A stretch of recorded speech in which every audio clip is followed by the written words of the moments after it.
Last time it was just on. Yes. Yeah. Right? Yeah. Okay. Like, am I dreaming this?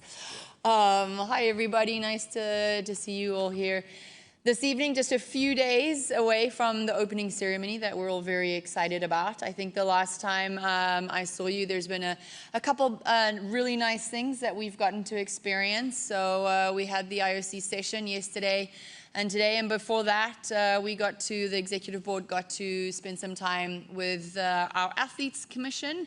And part of that was going to the village in Milan with our athletes commission and getting to hang out with the athletes in that village, have some lunch, which was awesome. That was my favorite part of the village, is the dining hall, because you got to see everyone coming together. So that was really beautiful. The athletes were super happy. They had really good experience coming into the village and getting set up, and a lot of them were going off to their venues. So that was really nice.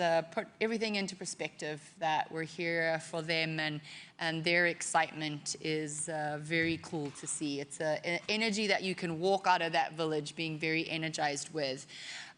We had good session day yesterday, where we predominantly focused on a lot of our institutional stuff in the morning, and then listening from all of our different organizing committees, which was great. Had some really good updates there. Today,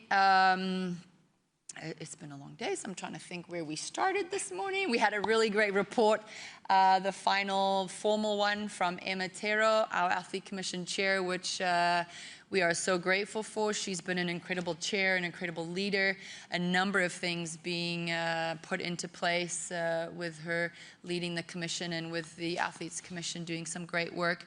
And then we went into hearing a little bit of an update from the working groups, or some of the working groups, on Fit for the Future. And then we went into our sustainability awards, which was really nice, from the Olympic movement, all those different stakeholders that are doing great things in their communities in sustainable ways. Then we went into a membership workshop, where we got to really have a lot more in-depth conversations around all the feedback that we have received to date. And really, we're at a pivoting point. So we've received all of those consultations. We've gone through all of that, and we were reporting back to the members to sort of show where we all have a lot of alignment, where we have a lot of multiple views on different topics, and where we potentially can go forward with that, and the work that now is going to take between now and June. Obviously, we're all a little bit busy in the next 2 weeks, as we should be here for Milano Cortina, but as soon as the games are finished, the focus will switch a little bit to Dakar 2026, but also to Fit for the Future and different strategies and recommendations that we will work together. I think that was kind of it. Obviously, yeah, very happy to answer any more questions in detail, but really I just want to take the opportunity to also thank all the different stakeholders, the athletes, for their feedback, the IFs, the NOCs, the TOPs and partners, and all of you guys as well, and even our headquarters in Lausanne and Madrid for all of their feedback. It's really, really invaluable as we sort of charter this new course. So just wanted to say thank you to everybody for that. Super. Thank you very much. As I say, you saw the session, so just the session this afternoon that was in camera. So let's start over here with, yeah. Just here? Yeah. Yeah. No? Okay. Well, I was going to suggest we had Chinese media there, but yeah, both of you. So either you or. Share. Oh, sorry. Thank you, Mark. Question for President. Question from CMG Yolu. First of all, I got a little bit emotional because today is the 4th anniversary of Beijing 2022. So I'm wondering, do you still have any unforgettable memory of Beijing 2022? And from Beijing to Milan, how could the Olympic movement carry its legacy and embrace innovations? Thank you. Thank you so much. And thank you for the reminder of it's exactly the anniversary 4 years ago. Obviously, we were all under different conditions, but I think some of the fondest memories that I have, we had really an incredible experience, because from a membership point of view, we really got to spend a lot of time together. And going to events, seeing the athletes, for me, that was one of the the best things that we saw from Tokyo and Beijing is just how hard everybody worked in ensuring that the athletes would still be able to compete and have their moment, even though it was very different, right? And it's very different to Paris, it's very different to here, where they're gonna have family and friends and spectators and everyone's all excited. But it was really still, I think, very powerful to see how much it meant to the athletes that they could compete. And I got to go into the village, well, not into the village, into some of the areas close to the athletes, and you could just see the excitement that they had. And I think those will be really the memories. In terms of the innovation and technology, there's so many things that and trials that we used in Beijing 2022, and especially when it comes to the venue twinning that we've used now and we used for Paris, we'll continue to use, and obviously that technology will be upgraded and it will be made even better and more reliable. And so I think there's so many good lessons learned. I think also how to repurpose venues, that's something that sticks out to me, and how we're able to do that here with the Oval, if I have that correctly in my mind, being the first temporary ice oval. So again, these are all great technologies and innovations that are helping us to deliver world-class events in ways that are just different and makes it possible. Super, yeah, so let's go to the lady with apologies, yeah, the one behind who grabbed the microphone first, and then we'll go to Wakako and then over here, yeah. A question for the President, Christina Hearn from Channel 9 Australia. It's been revealed that the operating budget for Brisbane 2032 has blown out substantially because of the spread out nature of the Games. Do you still believe that model is the correct one moving forward? In terms of the spread out, you're saying? The dispersed nature of the Olympics. Okay. So I think we're really experiencing a little bit more spread out games here for the first time. And we already have put a number of things into place in order to capture all the data. And I think we're going to learn a lot. We heard today, and we actually spoke about this exact thing in the members' workshop this afternoon, that we took the decision to have a more spread out games to try and be more sustainable for many different reasons, climate being one of them. And venues and not having new venues, right?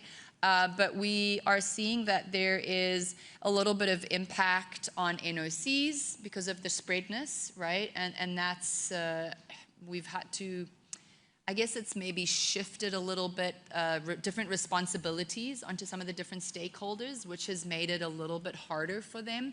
The NOCs we're definitely hearing from. I can say broadcasting and media. I'm sure you guys having to try and get all around. It's possible, and I know it's possible because I'm doing it, but it will be a long 2 weeks, right, because of the travel time. But what's really cool is you're going to get to see world-class venues in the most iconic, beautiful places. And I think that is, again, what we were discussing with the members today is how now do we weigh this up? Right? What's the priority? How are we going to find the balance between a spread games in order for sustainable reasons? And does that shift complexities to other stakeholders? How can we balance that out where we're not shifting that complexity and we're not shifting the sustainability into different areas? So I don't have all the answers. If you guys have answers or some ideas, please share them with us. But it's something that I think we're going to learn a lot from. And as I said, the team and Christoph and his team in Games have already started setting up ways in which we're going to be able to measure specific things during these games so that we can have those conversations moving forward. Pretty comprehensive answer. Christoph, did you want to add anything, or you don't feel you don't have to? Mark, if you say it's comprehensive, it means no, do not add anything. It means she spoke too long. I'm just kidding. Okay, let's go to Wakako, and then we're going to go to Rob from Sky after that. Yeah, so and then take it.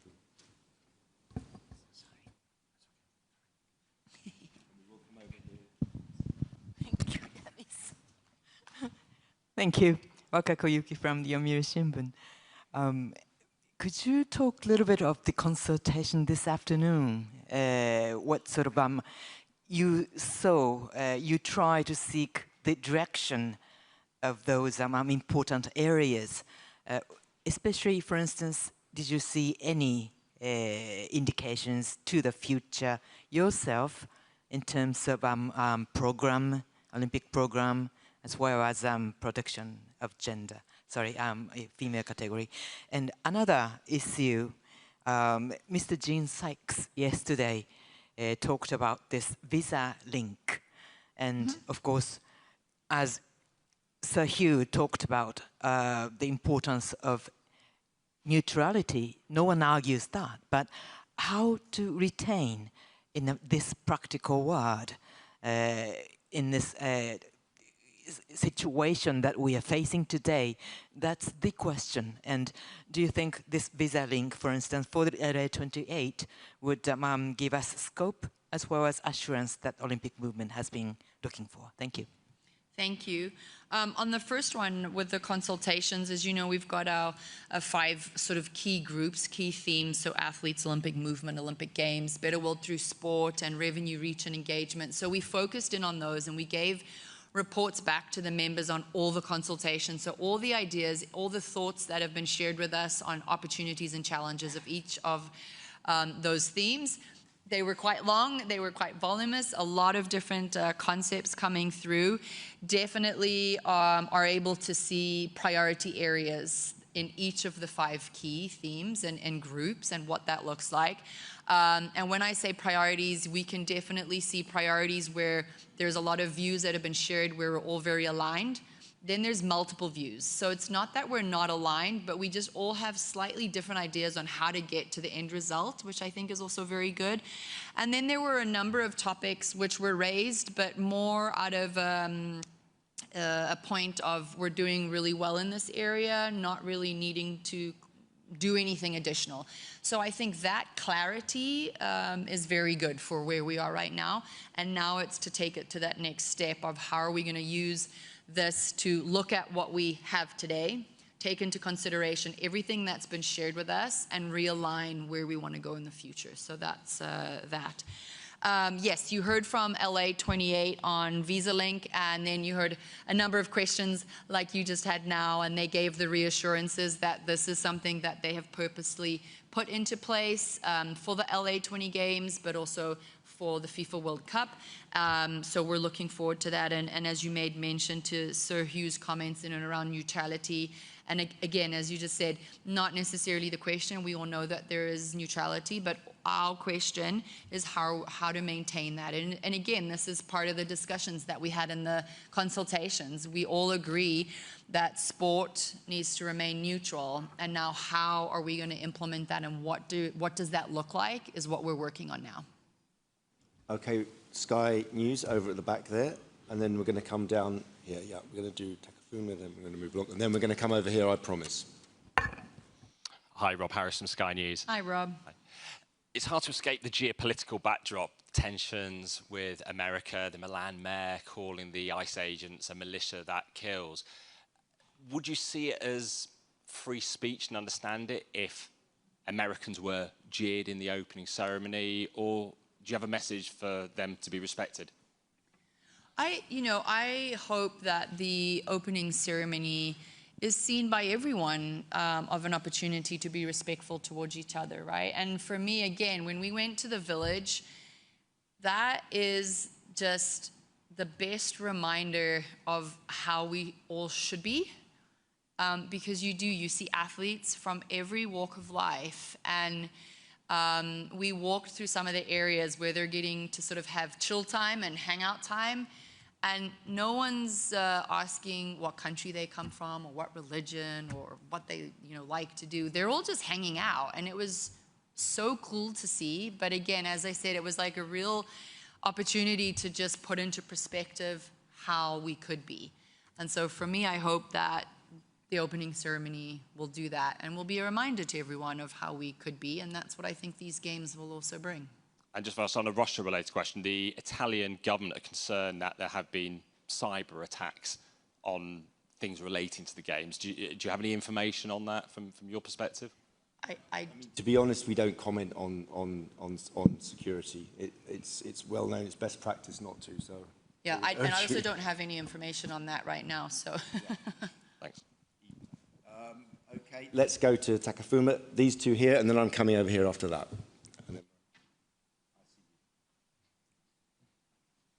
Just here, yeah.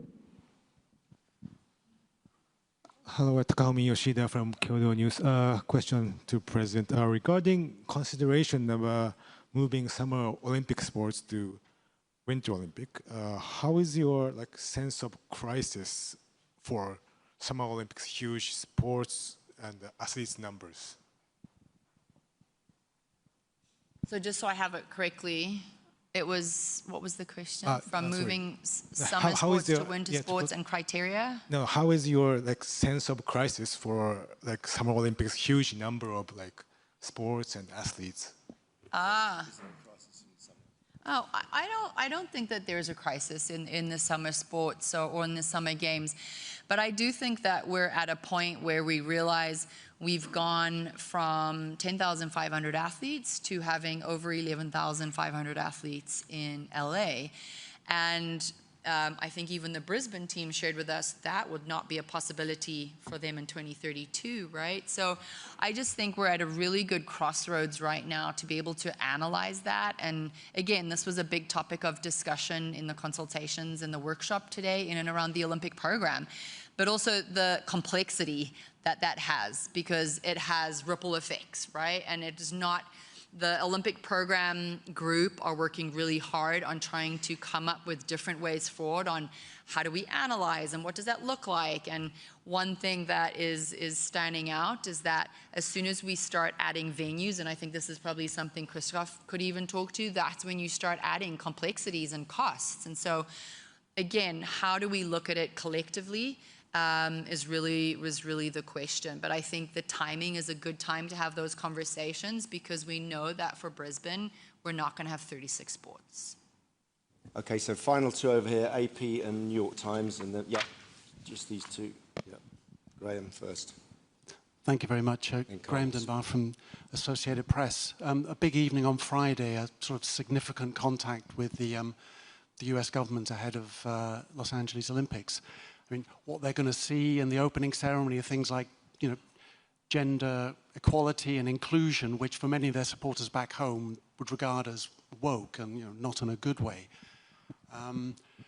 And just, wondering what you hope they will see from the opening ceremony. Is there anything you would like to say to them in the evening, or what do you hope they will take away from the experience? What would you regard as sort of metrics for success for Friday evening?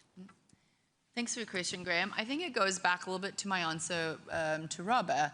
I hope that the opening ceremony for everyone watching is a really good showcase of possibilities, of inspiration, of a nice reminder of how we could act towards each other and how we can do that respectfully. And I think that's everything that we see. And the Olympic torch has been going around Italy, and you just look, I mean, you guys are producing some of these videos and these pictures, right? I don't know, like the faces of the intergenerational fans that are coming out and watching the flame and getting excited. And, that I think is what the games and the Olympic Games represent. And so I hope anyone that's watching can feel that energy and that excitement and that passion and can be invigorated by it.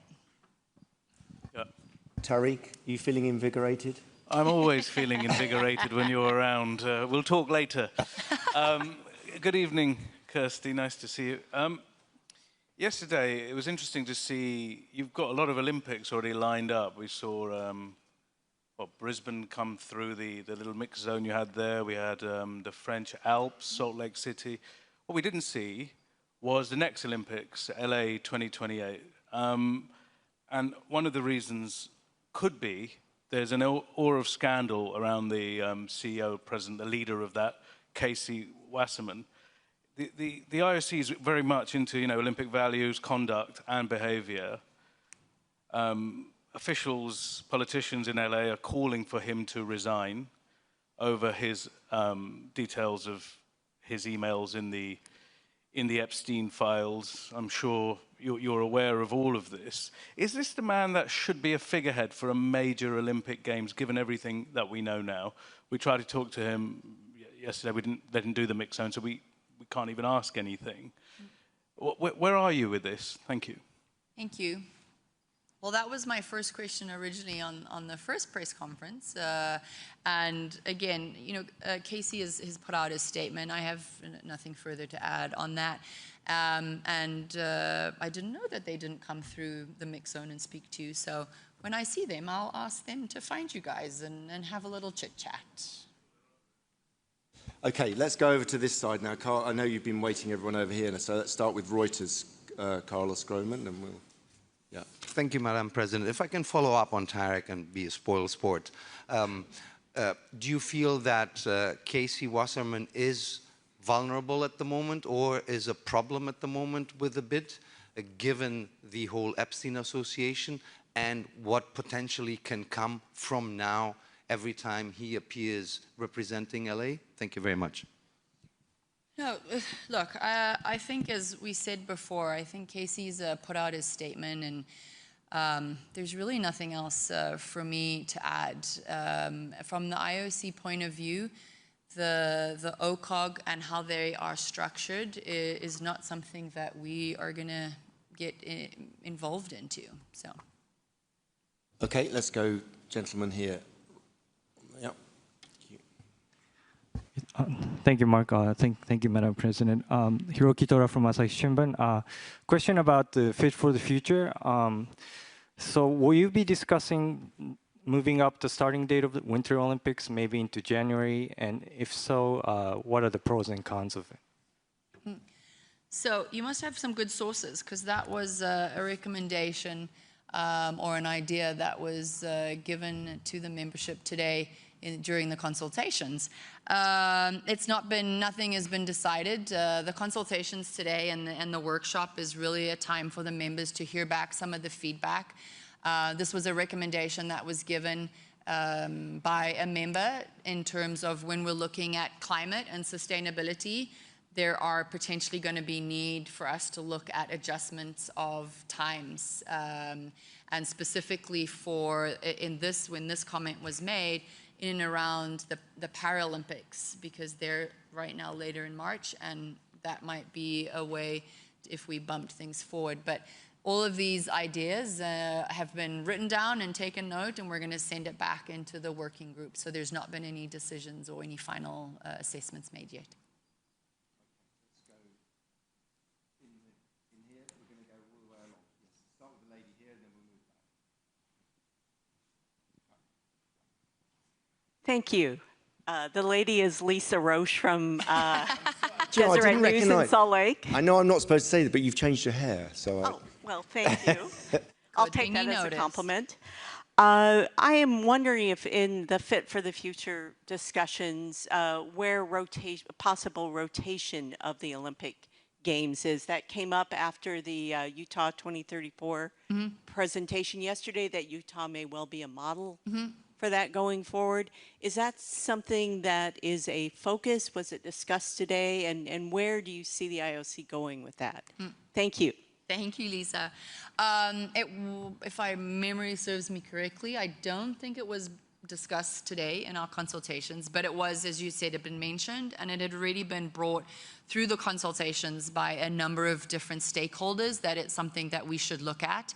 As I said, now we're pivoting, so this is going to be one of those areas that we would need to do some serious work with the different stakeholders, with IFs, with NOCs, with athletes, to really see if that is a viable option for the future. But there were no decisions taken. Is it something that we will see come out as these initial Fit for the Future reports are made public and those decisions are made?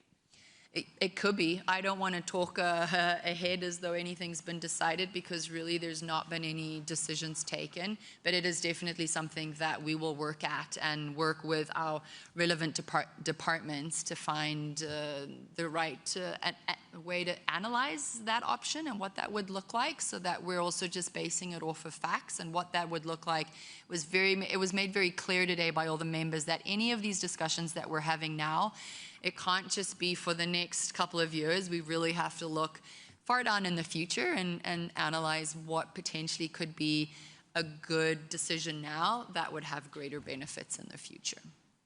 Thank you. You're welcome. Sorry, Lisa, about that. Would you mind passing the microphone back? Thank you. Cheers. Thanks, Mark. Rob Livingstone, GamesBids.com. I have a question probably for Christoph here. So Switzerland presented under their privileged dialogue.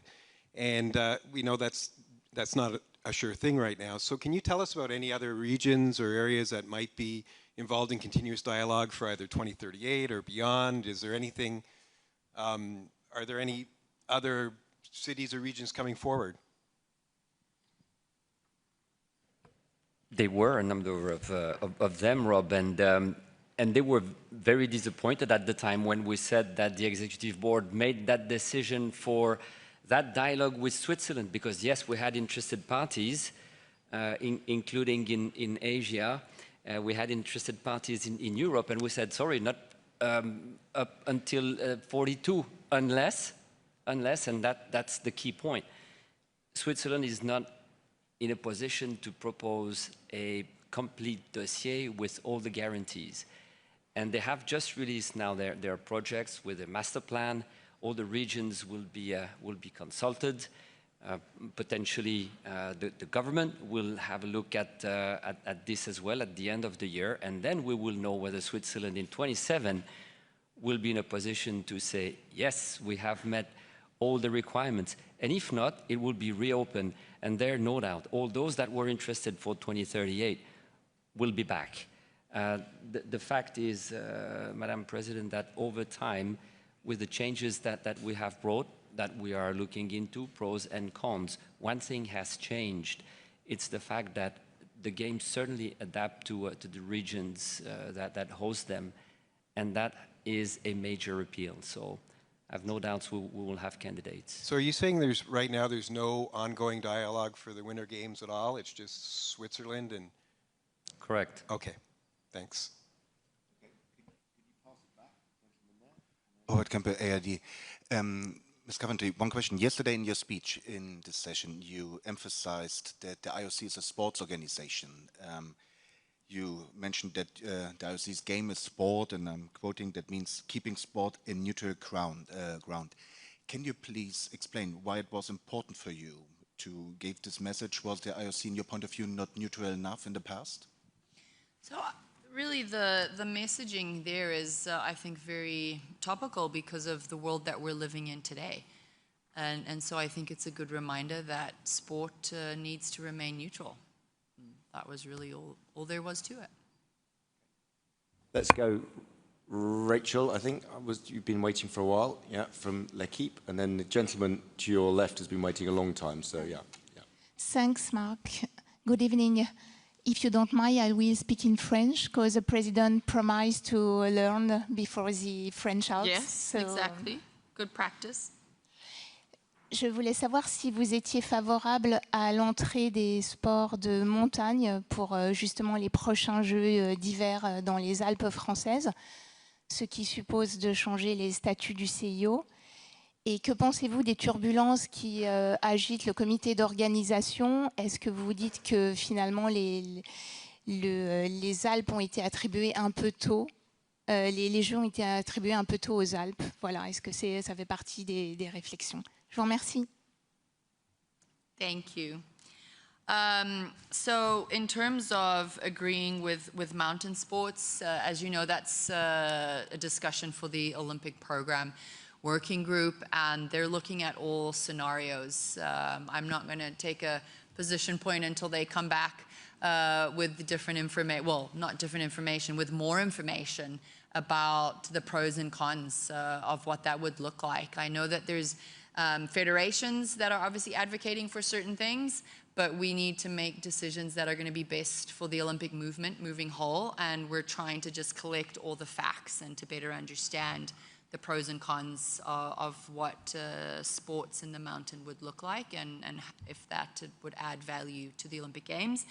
And in terms of the challenges that maybe are being faced by the OCOG, to be honest, I was a little bit surprised because yesterday they were here with us and they gave us a wonderful presentation, and all the conversations that Christophe has had with the various partners of the French Alps all seem to be very positive. So, you know, I think that these are really a great legacy also from Paris.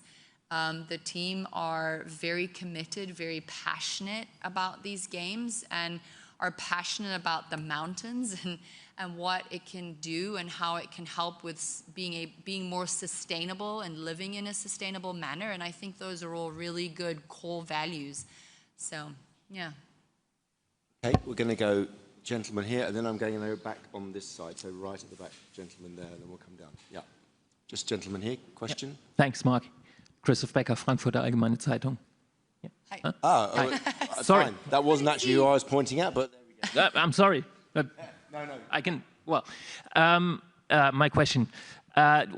Today was actually quite a historic moment when you, or when the IOC elected Soraya Arayi into the IOC as an IOC member, being the first Iranian woman ever being elected as an IOC member.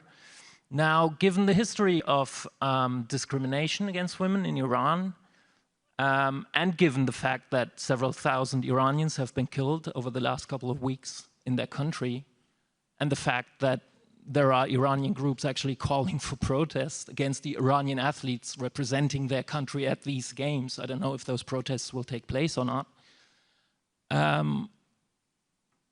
What do you connect with her election to the IOC as an IOC member?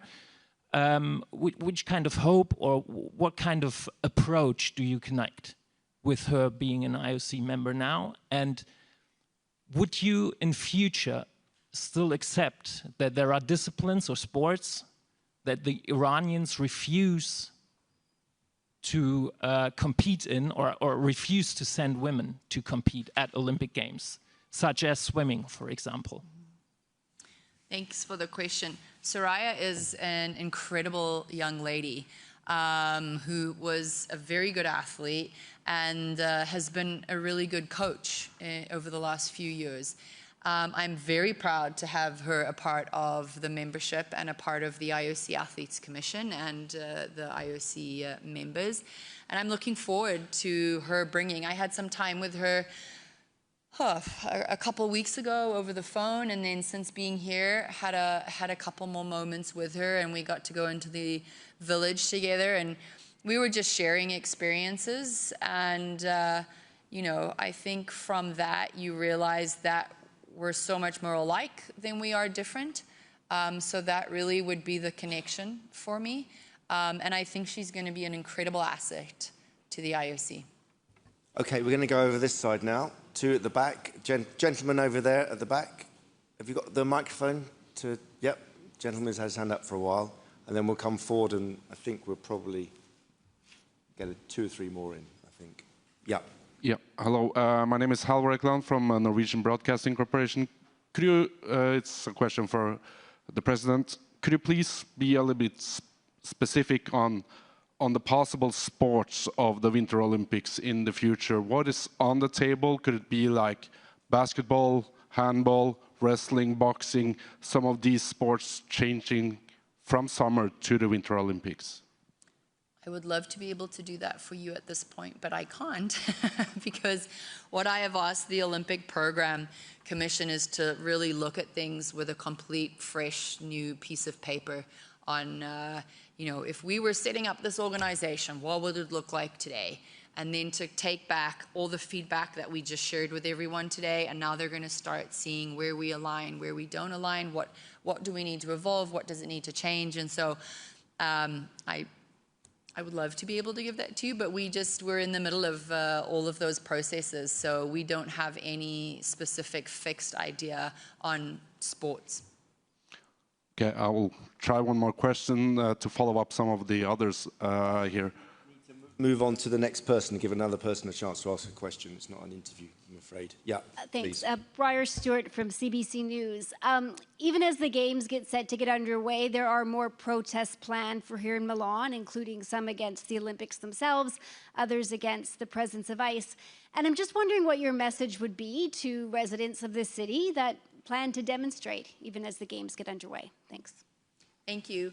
So I think, again, I mentioned it a little bit earlier, but watching the torch relay going across the country has been so inspirational. And it's now, if I'm correct, starting to come in to Milan. And, you know, we're starting to see the same kind of excitement building up and picking up. And I hope that, again, the games are a place where people can be reminded of the best of humanity and what that looks like, and they can be inspired. And so I hope that more and more people can feel that sort of magic and of what I think is the Olympic Games and what the Olympic Games bring. So yeah, hopefully everyone starts feeling that as we get closer to the opening ceremony. You still want to ask a question, sir? Yeah, because you've been waiting a long time, and then we'll come across, Rachel. Yeah. Yeah, one question on the Russian Olympic Committee. In October 2023, you suspended the Russian Olympic Committee because the IOC constituted the fact that the Russian Olympic Committee included the regional sports organization of Donetsk and the other regions. You constitute it as a breach of the Olympic Charter.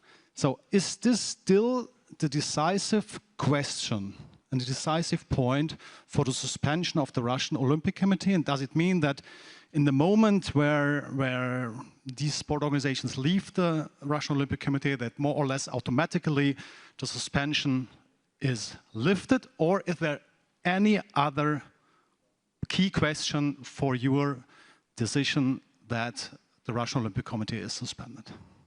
So for the Russian Olympic Committee, the October 2023 decision still stands. As you know, we've kept in place the working, I'm trying to think of what the name are, for neutral athletes here, the same as in Paris, the same protocols, status is put in place for the athletes here, and that decision has not been spoke about in the last couple of EBs. Yeah. Lady there, and then we'll go to Rachel. Yeah. Emma Smith, BBC Sport. Currently in Abu Dhabi, athletes are gathering for a training camp for the enhanced games, including swimmers, your former sport. I was wondering what your thoughts are on the enhanced games, given that it seems to go against everything that the Olympics stands for. Thanks. Well, I think the IOC, we've been pretty clear with our movement that safeguarding of athletes and athletes' health and well-being is a top priority. And that is the stance that we will continue to take. There are many different sports competitions around the world that abide by different rules and regulations, and they're free to continue to do that. But for us in the Olympic movement, we will continue to ensure the safety of our athletes. Yeah, okay, yeah, and then we'll come forward to Rachel. Yeah. Jo Curry, BBC News. I understand the IOC was given a petition today signed by 21,000 people, including professional athletes, who want to stop fossil fuel companies from sponsoring winter sports events. How disappointed are you that Milano Cortina 2026 has high carbon sponsors, given that the Winter Olympics is effectively under threat from climate change? Thank you for the question, and Christoph may be able to give a little bit more detail. Sorry, I was in this session all of today, and I just got a view of the letter now. You know, do you know what I think is really nice is that athletes have a platform to speak up and to say, hey, these are the things that we want to see you do better. And so for me, I think that's always a great thing. And the petition, I know that the team met with today, and they're having conversations with our team, and we're always going to try to be better and ask our stakeholders to be better. But that also takes time, right? That takes making different changes. But really, Christoph, I don't know if you had anything to add to that? Not to the petition itself, except that we make a point first to receive those petitions, and we have met with people over time, including in the context of Japan and others. We meet with them. And we have to recognize one thing: climate is a challenge for all of us. As sport as well, we're not immune to those climate challenge, and we have to hear voices. And as you said, President, the athletes have a platform. This is the one, and it's their right. Now, what we have to do as an organization and in sport in general is to be at the forefront when it comes to sustainability. And our principles are very clear. If you look at the candidature back to 2038, theme 1 is sustainability and legacy. This is what it's about. It's best practices. We were mentioning the innovations in China, new cooling and refrigerants. It's here. We have temporary electricity, yes, but we have non-fossil fuel as well, and that really matters. We have to be at the forefront. So that's the position that we have explained as well. And again, we have received that petition, and this is how we envisage the future, hearing opinions and continue to be at the forefront. That is fundamental. Okay, I know it's been a very long day and certainly not over yet for the President, so we're going to make a last question here. Thank you. Rachel Axon, Sports Business Journal. Question for Kirsty. With the loss of 5 top sponsors last year, the revenue statements yesterday showed the lowest total since 2020, $560 million.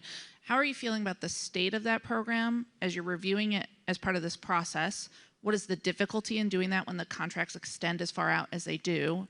And would you wait to add any new sponsors? You know, Christoph mentioned discussions with them until you had whatever changes or framework come out of that working group.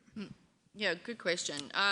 We're always going to continue to have conversations with as many people as we can when it comes to potential top partners, but we're having that with them, right? So we've had a dedicated time with our existing tops and partners now to walk through where we see ourselves and how we see ourselves moving in the future, and what that looks like for them, what that looks like for us. And for me, that's the core foundation of that, is we've got to have that really good collaboration on what tops are expecting from us, what we're expecting from them, and how we're going to evolve. You know, you all know that the world is changing so fast, especially with technology and data and AI and everything else. So all companies, including organizations, have to keep evaluating, and that's really where we are. So they've been really, I think we had 100% of our media rights holders and tops give us feedback on where we should be moving and what that should look like. And we're going to fully take that on board and have the discussions that you just spoke about of how do we both need to evolve together to really create success for both. Thank you very much. I think we got to 20-something questions there, so thank you very much. Apologies to those who didn't get their questions. There will be more opportunities in the future, so thank you very much. And thank you, Christoph, as well.